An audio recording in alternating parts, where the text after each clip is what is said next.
네, 첫 번째 코너는 집중 분석으로 이어갈 텐데요.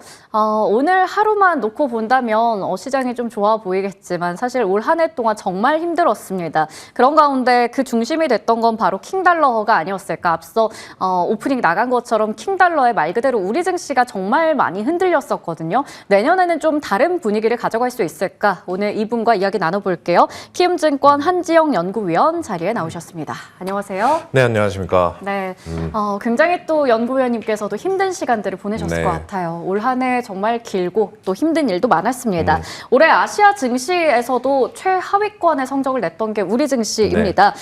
계엄 관련된 이슈도 있었지만 사실 삼성전자라는 우리나라를 좀 대표 지수를 이끌어줘야 하는 종목이 상당히 부진했었고 밸류업 정책도 어떻게 보면 약발이 좀 통하지 않았던 것 같고요. 전반적으로 봤을 때 올 한 해 증시를 좀 평가해 본다면 어떻게 볼 수 있을까요? 일단 한 줄로 평가를 하자면은 좋다 말았다. 딱 그 딱 맞는 7월 것 같아요. 중순까지 네. 정말 다들 좀 좋았었는데 7월 중순을 기점으로 이제 계속해서 미국의 침체나 엔캐리 네. 청산, 삼성전자 주가 부진 여러모로 악재가 계속 발생했고 또 연말까지도 쉽게 놔두지가 않네요. 연말에도 국내 고유의 전국 혼란들이 발생을 하면서 전체적으로 아쉬운 주가 흐름 보였는데 제가 생각했을 때 좀 드리고 싶은 말씀은 이거예요. 그러니까 우리나라 증시가 올해 아시아대에서 꼴찌였는데 이러한 현상도 역사적으로 봤을 때 흔치는 않았습니다. 예. 통상적으로 한국 증시가 약세를 보일 때 아시아나 다른 선진국, 미국 증시도 약세를 보였고 한국 증시 강세를 보일 때 다른 나라 증시도 강세를 보였는데 올해는 우리나라만 유독 빠졌거든요. 네. 저는 그래서 내년에는 이렇게 한국이 올해 소외됐던 거를 만회해보는 그 시기가 찾아오지 않을까. 여기에 대해서 저희는 지금 저뿐만이 아니라 많은 분들이 같이 고민을 하고 또 다가오는 반등장에 대해서 좀 준비를 하는 게 좋지 않나 이렇게 말씀을 드릴게요. 네, 좋다 말았다라고 딱 네. 말씀을 해주셨는데 정말 하반기부터 보면 아쉬웠던 일들만 가득했던 것 네. 같습니다. 그러다 보니까 유난히 더 글로벌 증시 안에서도 소외되는 느낌을 지울 수가 없었는데 말씀해 주셨듯이 내년에는 한번 반등장을 기대해보고 그만큼 또 우리가 반등장에는 어떻게 임해야 될지 지금부터 전략을 좀 세워보도록 할게요. 자, 그런데요. 가장 중요한 게 정치 리스크도 있지만 네. 고환율 기조입니다. 그쵸. 이제는 너무 당연하게 1,400원 아래보다 는 1,500원 위쪽으로 우리가 또 생각을 하고 있단 네, 말이죠. 맞습니다. 전반적으로 2008년의 금융위기 수준과 맞먹는 환율을 나타내고 있는데 강달러 감안하더라도 절하 속도가 너무 가파른 게 아닌지 글로벌 환율의 판세를 어떻게 보고 계시는지도 궁금하고요. 제가 1,500원 위쪽 이렇게 한 게 뭔가 되게 극단적으로 보이지만 네. 사실 또 그쪽도 가능성을 열어둬야 되는 건지 우려가 돼서요. 그렇죠. 이제 1,500원 이제 얼마 남지 않았으니까 예. 1,500원 열어두는 게 저도 맞는 선택일 맞는 전략일 예. 수가 있을 것 같아요. 그런데 이미 1,450원이라는 많은 사람들이 심리적인 저항선이라고 여겼던 이게 뚫린 시점에서 1,480원, 1,500원 저는 이게 더 이상 의미가 크게 없다라고 예. 보고 있고 앞으로 방향성이 어떻게 되는지가 관건으로 보시면 될 것 같아요. 그런데 저는 환율 같은 경우는 지금 그 강달러 기조가 내년에도 계속 되겠지만 이미 상당 부분 펀더멘털이나 가격 변수들을 고려했을 때는 오버슈팅의 측면들이 강하다.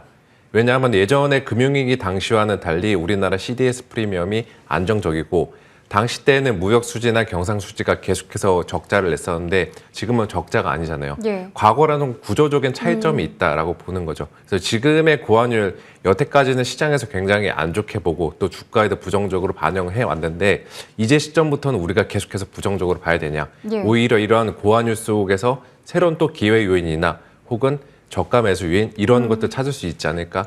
여기에 대한 저는 그 생각을 해야 되는 시점이다. 이렇게 말씀을 드릴게요. 이제는 환율을 얼마를 기록할 것이다, 얼마가 전망된다 이런 수치에 좀 연연하기보다는 이 시대에서 어떻게 살아갈 것인가 돌파구가 될 만한 전략들을 찾아보자라고 얘기를 주셨어요. 자, 그리고 가장 중요한 게 아무래도 미국의 금리 인하 기조가 될 텐데 사실 방향성은 여전해 보이지만 파월의 발언이나 점도표를 보면서 속도 조절 결국에는 네. 그 매파적인 좀 시각을 우리가 엿볼 수가 있었습니다. 그러다 보니까 내년에 금리 전망을 좀 따져봐야 될 것 같아서요. 네. 일단 저희가 12월 FOMC 때 점도표상 연준이 좀 보수적으로 제시하면서 시장에서 내년도는 무조건 금리나 그냥 2번 아니면 1번 이렇게 좀 단정을 짓고 있는 분위기가 형성이 되고 있는 것 같아요.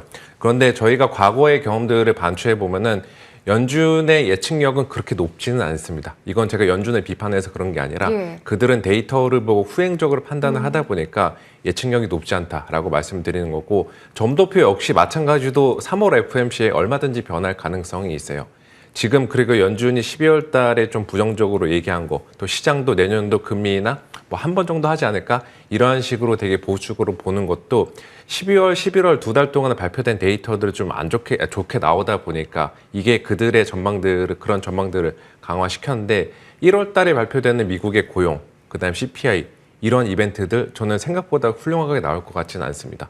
그리고 연준 같은 경우도 결국에는 트럼프 정책에 대한 부분들 어느 정도 가늠을 해서 반영을 해서 이번에 점도표상 제시한 것 같은데, 실제 트럼프 정책 같은 경우도 무역 분쟁 1기 시절처럼 관세를 전면적으로 부과할 것 같지도 않고, 또 감세 정책도 그 우리가 기대했던 것만큼으로 실행할 여지가 그렇게 크진 않아 보여요. 그래서 앞으로는 연준의 전망들 얼마든지 바뀔 수 있다, 가변성이 있다라고 보시면 될 것 같고요. 제가 봤을 때는 연내 그래도 내년도 3회 인하 정도는 가능할 거다. 물가 같은 경우도 코어 인플레이션은 이미 하락 추세로 들어가고 있고, 미국 경기 좋다고 하는데 지금 경기 모멘텀 올해 11월을 기점으로 꺾여서 내려가고 있습니다.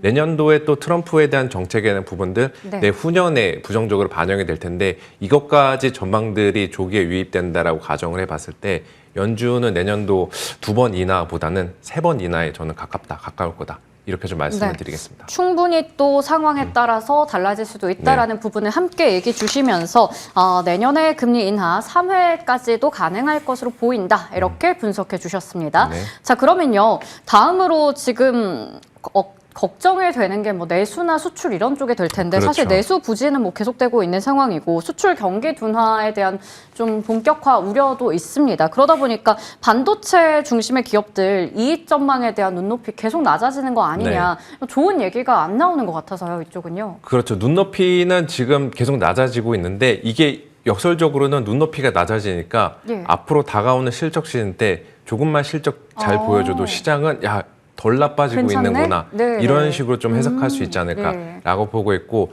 저는 그게 어느 정도 가능하다라고 보고 있는 게, 한국 수출이나 이익에 그 직접적인 영향을 미치는 미국의 ISM 신규 주문 지수나 또 현재 고환율 같은 경우는 우리나라 수출주들을 중심으로 이익에 대한 모멘텀들 조금이라도 더 부유할 수 있다라고 생각을 하고 있습니다. 그래서 저도 이익 전망 하향 이 추세 자체는 내년도 상반기까지는 계속 되겠지만, 그 각도를 따져봤을 때 우리나라 증시가 8월 달 이후로 유독 부진했던 거는 이익 전망의 하향의 각도가 되게 가팔라서 그 영향이 컸다라고 저는 보고 있거든요. 앞으로는 그 하향 조정의 각도가 완만해질 거다.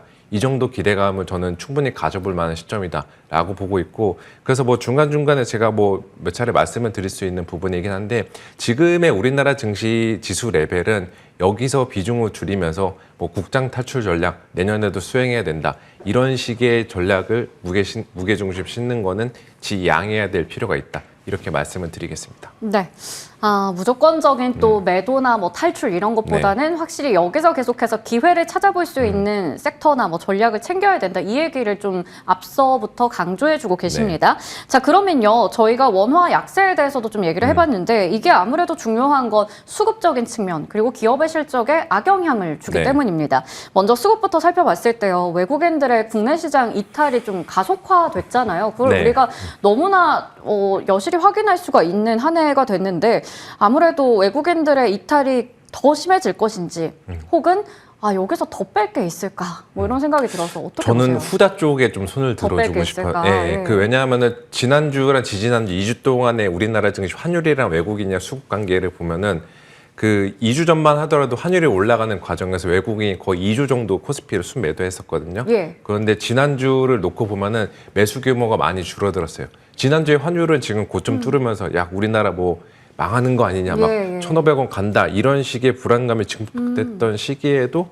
외국인들의 매도 규모가 작았다라는 거는 이들 입장에서도 환율 생각하더라도 여기서 지금 우리 그 한국 증시 비중 안 그래도 많이 줄였는데 여기서 우리가 더 줄일 필요가 있겠냐, 지금 레벨이면 오히려 환차익을 다시 기대해도 되지 않을까, 이 판단들이 저는 개입이 되고 있는 구간이다, 이렇게 좀 말씀을 드릴게요. 네, 어느 정도 외국인들의 매도세가 좀 잠잠해졌다라고 네. 좀 파악을 하신 것 같아요. 그러다 보니까 이제는 외국인들도 환차익을 노려볼 구간이다라고 생각을 하는 것 같고, 오히려 그렇다면 이 고환율 기조가 지속되는 가운데 우리가 수출 업종이나 고환율 수혜 섹터를 노려보자 이런 얘기도 주셨습니다. 네. 자, 그러면요, 환율의 수혜를 볼 수 있는 수출주, 반면에 여행이나 원자재 수입 같이 피해를 볼 수 있는 섹터 전략을 좀 어떻게 가져가면 좋을까요? 저는 피해주 쪽들보다는 수혜주 쪽에 당연히 지금 주목을 해야 된다라고 예. 보고 있고, 이들은 지금 실적에 대한 모멘텀들이 계속 자라나고 있는 상태입니다.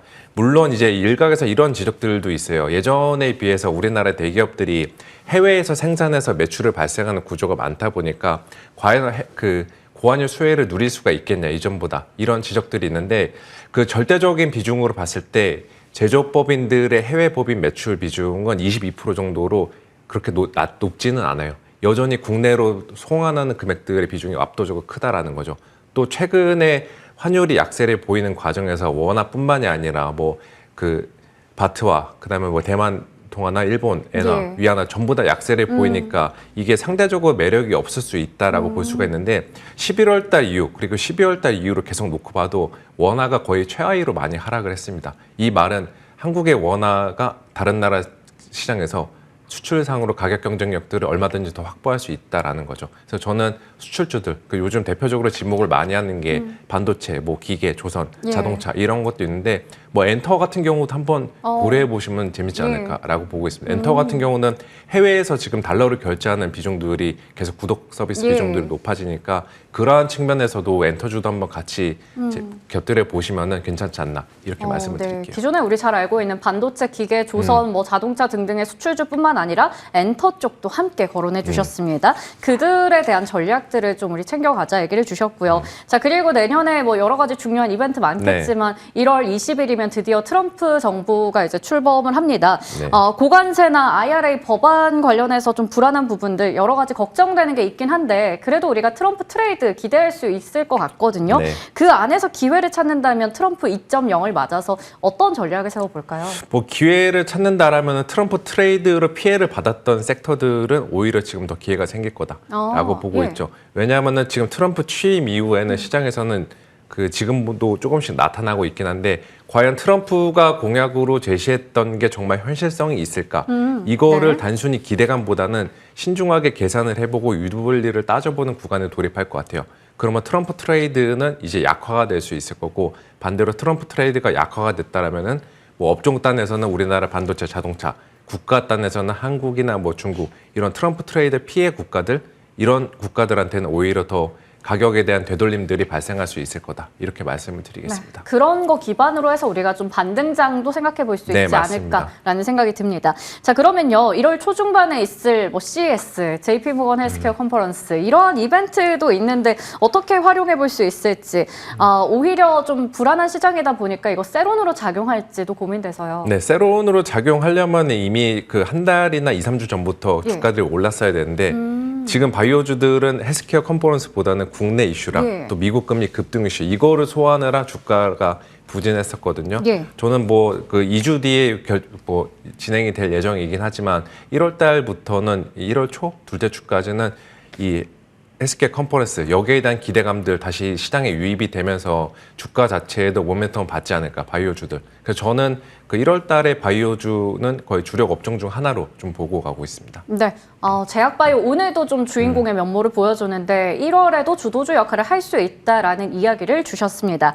자, 그리고 이제 마지막 질문을 좀 드려볼게요. 사실 연말 연초의 분위기가 좀 물씬 느껴지진 네. 않는 것 같습니다. 상황이다 그렇죠. 보니 그래서 더 걱정이 앞서는 내년 증시긴 한데, 코스피가 대다수의 예상처럼 상저하고의 흐름으로 갈 것인지, 내년에 지수 레벨의 전망과 함께 또 주목할 업종이랑 포트폴리오 전략까지 한번 세워볼까요? 네, 간단히 말씀을 드리면 상저하고 상고하죠, 이렇게 보기보다는 저는 상반기 때는 그냥 바닥 다지면서 저점을 높여가는 박스권 예. 그리고 하반기 이후에 7월달 이후에는 레벨업을 한 번 더 꾀할 수 있는 그런 상승 흐름 이렇게 좀 보고 있고 그래서 상반기 하반기 나눠서 포트폴리오를 가져가시는 것이 좋다라고 보고 있습니다.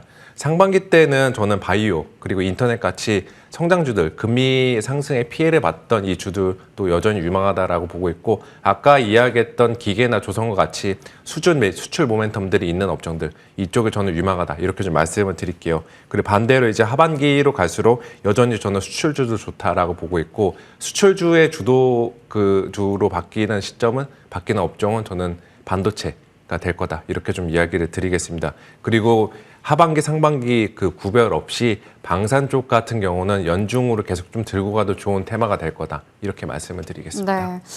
내년 상반기에는 좀 박스권, 저점을 높여가면서 바닥 다지기 예상된다. 하반기에는 상승으로 돌아설 걸로 예상된다. 얘기를 주셨어요. 하반기로 갈수록 확실히 좋아진다라는 네. 건데 그 안에서도 반도체 하반기에는 좀 네. 기대해 볼 수 있지 않을까 싶습니다. 여러 가지 저희가 내년에 대한 전망부터 좀 전략까지 함께 세워봤습니다. 지금까지 키움증권 한지영 연구위원과 함께했습니다. 말씀 고맙습니다. 네, 감사합니다.